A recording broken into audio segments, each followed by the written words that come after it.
I baked my own birthday cake last year. Unfortunately, I didn't keep the recipe. So this year, I thought I'm going to write it down. I'm going to figure it out. It's definitely a recipe that I want to have in my cookbooks. It's incredibly easy to make, it's absolutely delicious.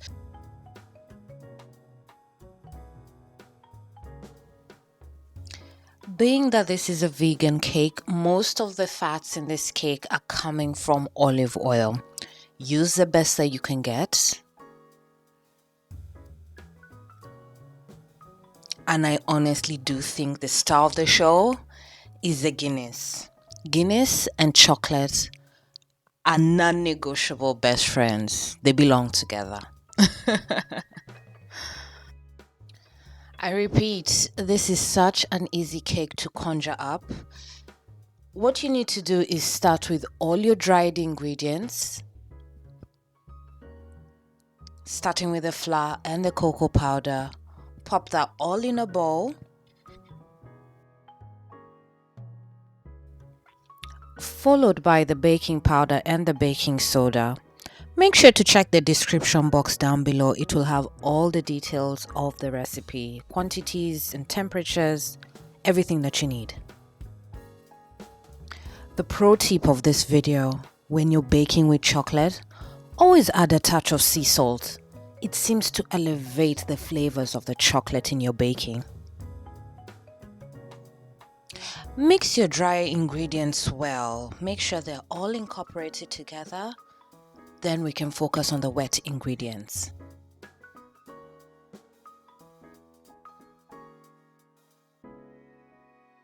In a separate bowl or jug, pour out the Guinness and the olive oil.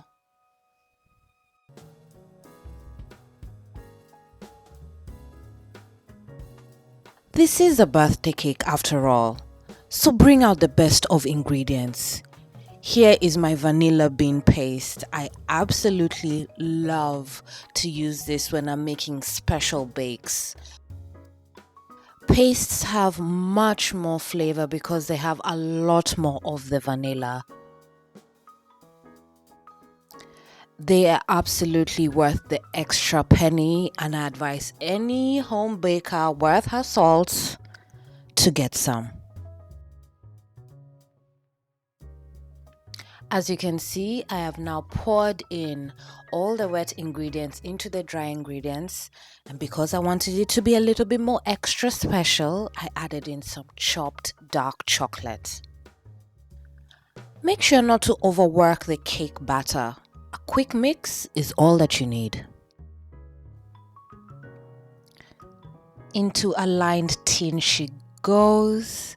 She'll be in the oven for about 40 minutes at about 180 degrees. As I said, check the description box for all the details. And there she is in her imperfect glory.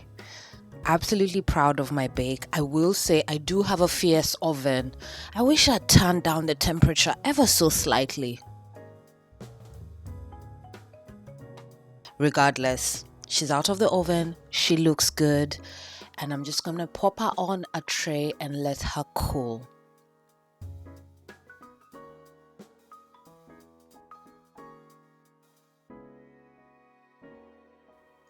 A few hours later, and I thought, should I put a little bit of something on that cake? So here I am making a simple syrup because I just wanted something to drizzle the cake with. Don't ask me what came over me. It's my birthday. So here I am adding equal parts of water and some sugar into a pan. And I decided to step it up a notch and add a generous glug of whiskey into this simple syrup.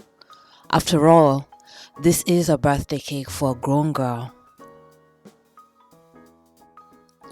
I turned off the heat immediately as I didn't want to cook off the whiskey.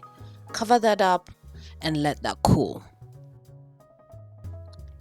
I then had another idea: to wrap up the cake in some cling film after soaking it in the whiskey simple syrup. Not a bad idea, to be honest, but in hindsight, I think simply leaving it in the tin and doing this process could also work. Using a toothpick, I am just poking some holes into the sponge so that that simple syrup really soaks into it. Now, this is a part of the process I wish I was just a little bit more confident. I should have used all the simple syrup that I created. I was worried I'd make the cake too wet. Food for thought. I'm going to find the perfect amount of simple syrup for this cake. I'm still experimenting with this recipe.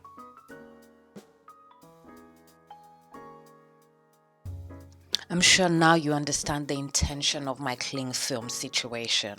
I just wanted to make sure that that simple syrup really does what I needed it to do.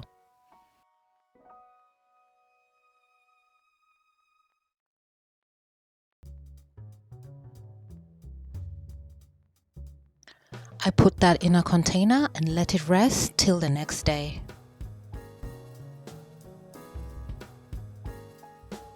Typical British weather. Look at it, we're in the middle of March, but the sun is close, so let's not give up. Time to make some icing for our lovely, imperfectly yet perfect cake. As a lover of dark chocolate, I'm obviously using the highest percentage, but you're more than welcome to use whatever chocolate works for you.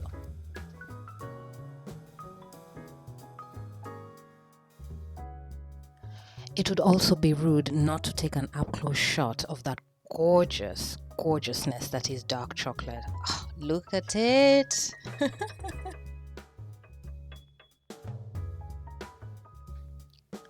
Now I will be attempting to make some ganache. It's not an easy icing to do, so you're more than welcome to make a buttercream, which is much easier. I decided to be even more brave and make a vegan ganache. I did look at a few recipes online, and most of them suggest using coconut cream. I did pretty much eyeball the recipe, but I would say I went in with equal parts of coconut cream and dark chocolate, and of course I sprinkled in some sea salt. As we said, salt and chocolate, yes.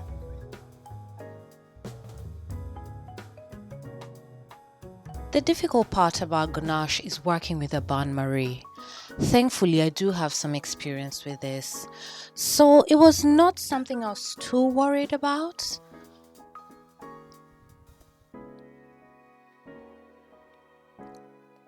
You've got to do this gently and mindfully. If any water gets into the chocolate mixture, it will be tempered, it will be ruined.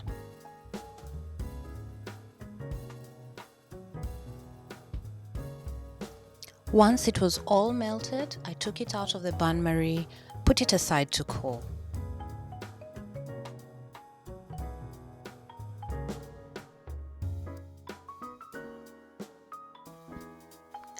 Now here's my big mistake. I started to play with the ganache and I really shouldn't have done that. I was just checking how moist the cake was, and yes, I should have gone with all the simple syrup. As you can see, my ganache became really tough. I had to rewarm it, so that's definitely a pro tip. Don't start playing with your ganache, just go straight in and slather it on the cake.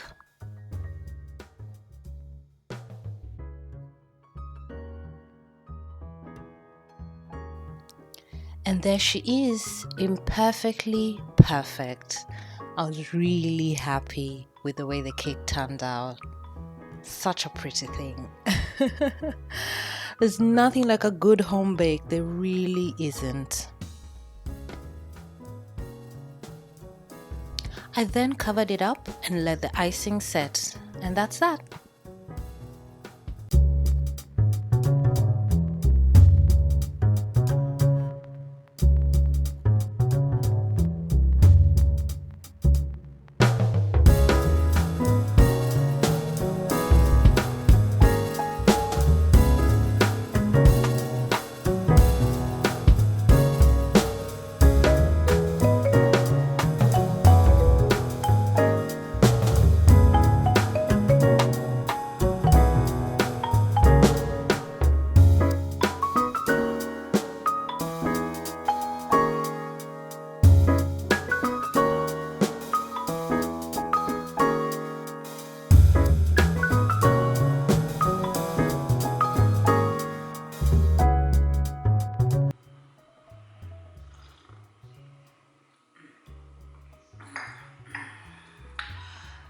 that is exactly how I've been enjoying my chocolate cake.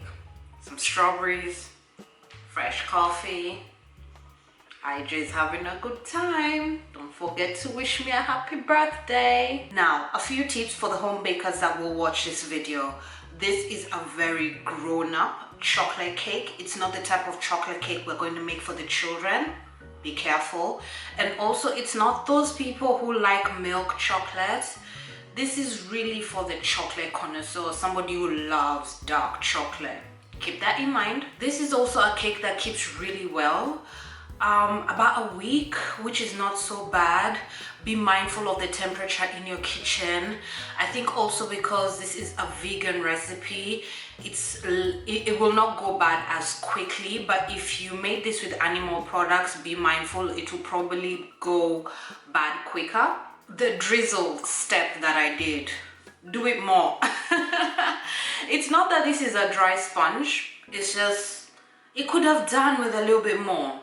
So if you're going to do that step of drizzling it with like a simple syrup or even a jam syrup, be generous about the matter. If you've not worked with ganache before, do a buttercream. Buttercreams are easy. Anyone can do a buttercream. But a ganache takes time, takes experience. I don't have a lot of that experience. I just know what I know and I did what I could and I was okay with making my mistakes. But if you want to show this to people or really create a delicious birthday cake for yourself and you don't know how to play with ganache, don't do it. Stick to buttercream. Last and not least, I did half the sugar in this recipe, but I will make sure to make myself very clear in the recipe. The recipe will be in the description box down below. Thank you so much for being here with me. One momento.